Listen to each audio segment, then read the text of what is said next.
यह है अंटार्कटिका साल 1961। इमरजेंसी के लिए कोई रेस्क्यू टीम नहीं, दूर दूर तक कोई हॉस्पिटल या हेल्थ फैसिलिटी भी नहीं। आप अपनी टीम के साथ दुनिया के सबसे अलग थलग सबसे बर्फीली कोने में फंसे हैं। बाहर का तापमान है -40 डिग्री और आपको लगने लगा है कि आपकी जान खतरे में है। आप इस टीम में अकेले डॉक्टर हैं।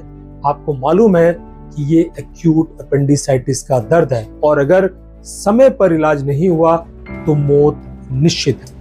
हर मिनट आपकी जानलेवा बीमारी एक्यूट अपेंडिसाइटिस आपको मौत के एक कदम करीब ले जा रही है। आपके पास सिर्फ 48 घंटे हैं, या तो अपेंडिक्स बर्स्ट होगा और आप तड़प तड़प कर मर जाएंगे, या फिर आपको एक ऐसा इम्पॉसिबल एक्ट करना होगा जो मेडिकल हिस्ट्री में कभी किसी ने नहीं किया, खुद अपने ही हाथ से अपना ऑपरेशन करना। जी हाँ, बिना किसी बेहोशी के या किसी बिना ट्रेंड असिस्टेंट के। ये कोई कहानी नहीं है, ये एक बिल्कुल सच्ची घटना है सोवियत सर्जन डॉक्टर लियोनिड रोगोजोव की, जिसने 1961 में बिना अपने आप को बेहोश किए खुद अपना एक्यूट अपेंडिसाइटिस का ऑपरेशन किया। ये पूरा ऑपरेशन उन्होंने पूरी तरह होश में रहते हुए केवल लोकल एनेस्थेसिया के भरोसे ही किया। ये बात है साल 1961 की। सोवियत संघ की 6th Antarctic expedition team polar winter की शुरुआत में फंस चुकी थी। टीम में 12 टोटल लोग थे और 12 लोगों की टीम में डॉक्टर रोगोजोव इकलौते डॉक्टर थे। मार्च आते आते आइस टूट गई, सी रूट्स बंद हो गए और भयंकर ब्लिजार्ड के चलते एयरक्राफ्ट का आना जाना भी इम्पॉसिबल हो गया। वो अगले 1 साल के लिए बाहरी दुनिया से कंप्लीटली कट हो चुके थे। फिर 29 अप्रैल 1961 को डॉक्टर रोगोजोव ने खुद को बीमार महसूस किया। शुरुआती लक्षण थे थोड़ी कमजोरी, थोड़ा उल्टी का मन, बुखार उनको लगने लगा और पेट के बीच के हिस्से में या नाभि के आसपास उनको दर्द महसूस होने। कुछ ही घंटों में ये दर्द उनके लोअर राइट एब्डोमेन में शिफ्ट हो गया। सर्जन होने के नाते उन्हें तुरंत खुद को डायग्नोस करने में देर नहीं लगी। उन्होंने जान लिया कि ये एक्यूट अपेंडिसाइटिस है। उन्हें मालूम था कि एंटीबायोटिक्स काम नहीं करेंगे और अगर अपेंडिक्स बर्स्ट हो गया तो पेरिटोनाइटिस और फिर मौत का टालना नामुमकिन। उनके पास कोई मेडिकल स्पेशलिस्ट नहीं था। नियरेस्ट हेल्प हजारों किलोमीटर दूर थी। उनके सामने 2 ही रास्ते, आइदर डाई और ऑपरेट ऑन हिमसेल्फ। 30 अप्रैल को उनकी डायरी एंट्री उनके मेंटल स्ट्रगल को बयां करती है। वो लिखते हैं, मैं बेबस था, मुझे पता था कि मुझे ऑपरेट करना होगा, ये इम्पॉसिबल है, लेकिन मैं हाथ पर हाथ रखकर सरेंडर नहीं कर सकता था। उन्होंने अपने 2 नॉन मेडिकल साथियों को चुना, चीफ इंजीनियर मैकेनिक ए आर्टिमेव और मेट्रोलॉजिस्ट ए कुस्तोव।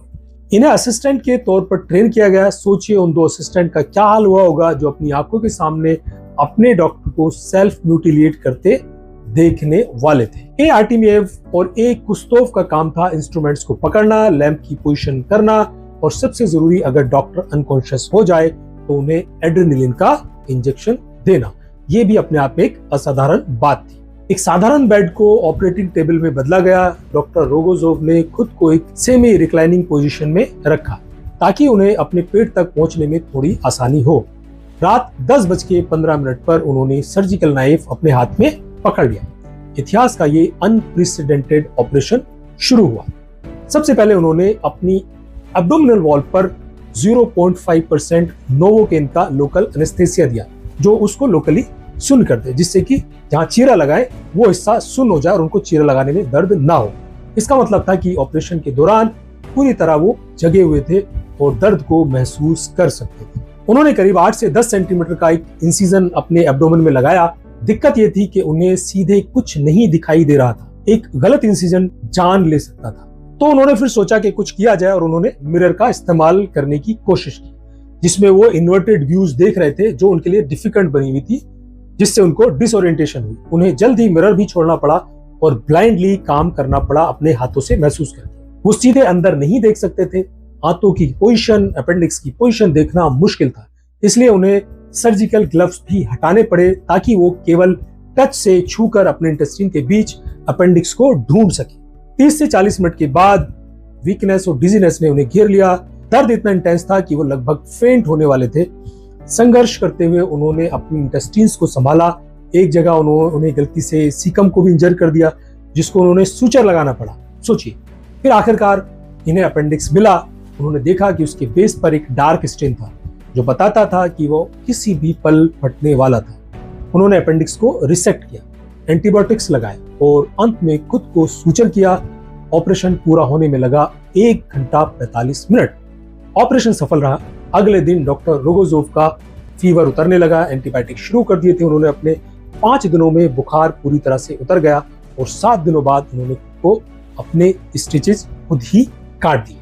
2 हफ्ते में ये अविश्वसनीय डॉक्टर पूरी तरह ठीक होकर अपनी ड्यूटीज पर वापस आ गया। डॉक्टर लियोनिड रोगोजोव को उनकी इस बहादुरी के लिए order of the red banner of labour से सम्मानित किया गया। डॉक्टर रोगोजोव की कहानी मेडिकल हिस्ट्री में सेल्फ सर्जरी का सबसे फेमस और सक्सेसफुल केस है।